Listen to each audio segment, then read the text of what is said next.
then what happens is start looking at any certifications that you might have had. Okay, so you might have had like a course from any authority and so on and so forth. So this can be like a Coursera or a Career Labs or anybody else, whatever courses you've done. You will have certain courses that are there. You might have like the name of the course, okay, and then so on. Okay, start filling it up. So you might know Linux, add it. You might know C++, C hash, C sharp, and then like you might know like Java, okay, and the Python, HTML, etc. Start adding. Okay, in software tools, it can be very specific to your relative domain. If you're from mechanical engineering, you might know a SolidWorks. If you're from computer science, you might know like something else, like a different IDE. If you're from EC, you might know a PSpice. If you're from civil engineering, you might know an ArchiCAD. Okay, etc., etc. So you will have what we call as your domain specific tools. Okay, so please add those software tools that are there. All these domain specific software tools can come here. Okay, and again you might have database and client server technologies that you might know. Again, other web applications that you're aware of, and then others can be definitely like MS Excel, okay, VBA, etc., etc. Okay, so whichever you have out here, start filling it up. So this shouldn't take you more than 2 minutes to do so. Okay, like how I did right now. So as I said, we are going to come back to all the research interests and all the research experience all in a bit, because it takes a little while. Now see, how many of you had the publications and presentations? If you already had the publications and the presentations, great. If you did not have it, then in that case I'm going to delete it, right? So because let's say that I don't have it, okay, or if you have it, it's great. So if you have it, it's probably something like this. It looks like this.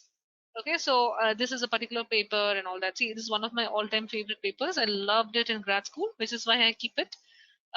And this one, so you're probably going to keep the presentation like this. So if you do not have a publication but you have a presentation, you're probably going to say that presented this topic on, I don't know, let's just copy this itself. Okay, so we can just say presented a topic at the 11th, I don't know, the event is at the 11th international conference. um, the other thing I like is like making up all these things randomly and then by some, I don't know, I A B C D. So that's how things are always abbreviated, I think. And then you can just say the name. Like, so when did I do this? I probably did it in um I March 1961. No? This is a way of writing the presentation.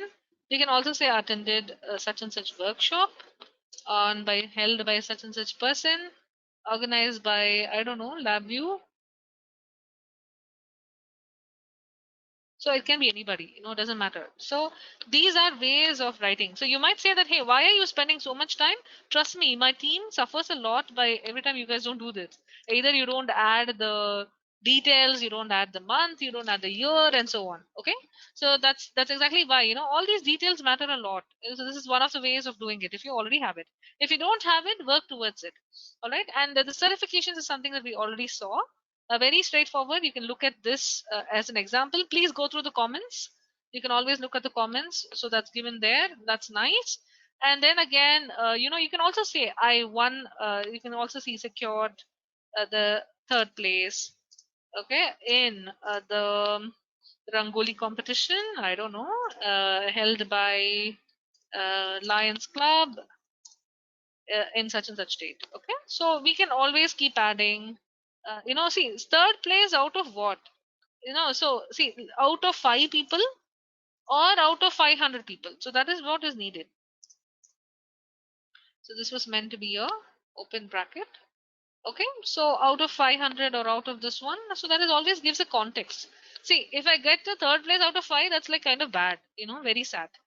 And then if I get like out of 500, that's very prestigious, probably, right? So it was held by Lions Club in, I don't know, in let's say Kathmandu, for the just why not, any place in the world, and then we can just probably say March 2019.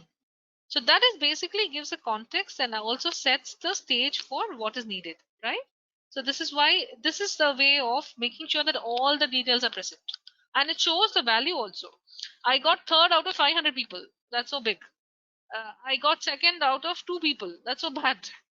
Right, that's exactly why give the context to it and so on. So you can also say that, instead of secure, you can say won the third place, right, received the award, okay, and so on and so forth. So this, sometimes what you can do, you can have like something separate for the awards and something separate for the extracurricular activities.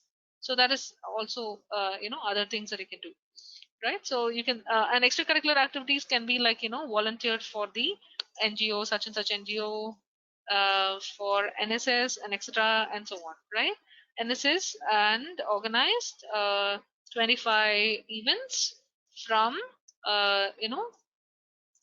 May 2019 to May 2020. Okay, and then you can also say I spent about 8 hours per week. Okay, so that will tell me about like how many hours you've spent or what you've done and so on. So that is also another way of writing. So whether it's your awards or extracurricular activities or other things, you can always do this. Okay.